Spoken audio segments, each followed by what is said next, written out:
আমাদের এখন বেরোনোর সময় আমরা ওয়েলকাম ড্রিঙ্কসটা নিয়েছি। দেখো কি সুন্দর জাগে চা দিয়েছে, আমরা চা খাচ্ছি।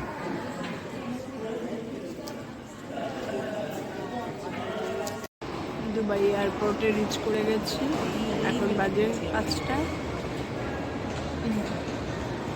এরপরে সমস্ত বোর্ডিং পাস বের করে আমরা লাউঞ্জে ঢুকবো, আবার তোমাদের সঙ্গে কথা বলবো। খুব টায়ার্ড গো, খুব টায়ার্ড।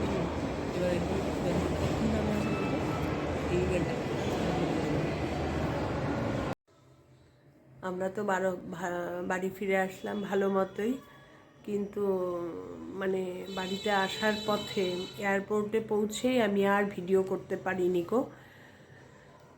দুবাই এয়ারপোর্টে যেই পৌঁছেছি, মেয়ে আগে থেকেই জানতো, বড় মেয়ে আগেই ফোন করেছে ছোটো মেয়েকে, কিন্তু ছোটো মেয়ে আমাকে বলেনি।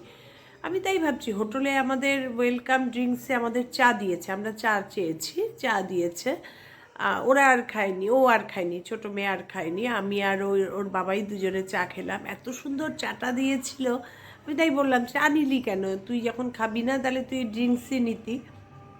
যাই হোক, আমরা চা খাবো বলে ও চাই নিয়েছে, আমি তখনও বুঝিনি।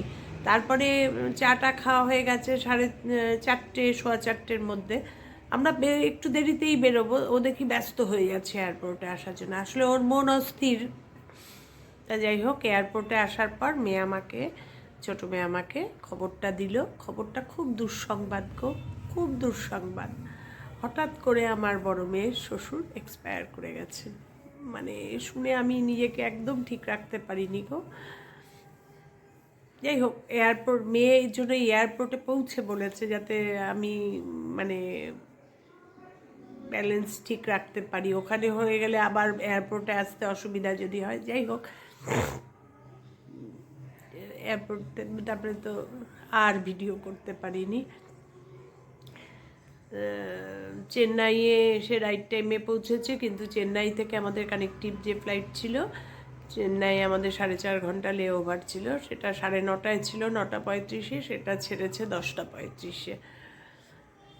তা যাই হোক করে বাড়িতে ফিরলাম যখন, পাক্কা 2টো, মানে আমার যেখানে পৌঁছে যাওয়ার কথা 12:30টায় এয়ারপোর্ট, 1:30-1টার মধ্যে সেখানে 2টো বেজে গেছে। এই এখন বিকেল 4টে বাজে, তোমাদের সঙ্গে ভিডিওটা করছি, এন্ডিং করছি, সব তোমাদের জানালাম। আর কেন ভিডিও করতে পারিনি, যাই হোক, আর কি বলবো বলো।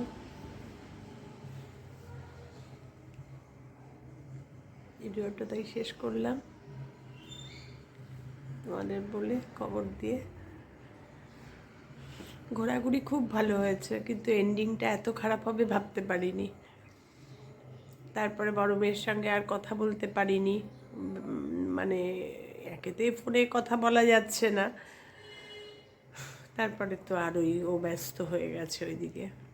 বাচ্চাটা একা, ওকে রাখার ঝামেলা, খুব অসুবিধার মধ্যে পড়তে হয়েছে আমার বড় মেয়েকে।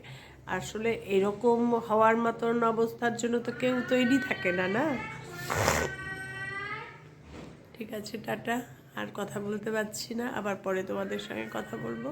আজকের দিনটা শেষ করলাম। তোমরা সবাই ভালো থেকো, সুস্থ থেকো, সাবধানে থেকো।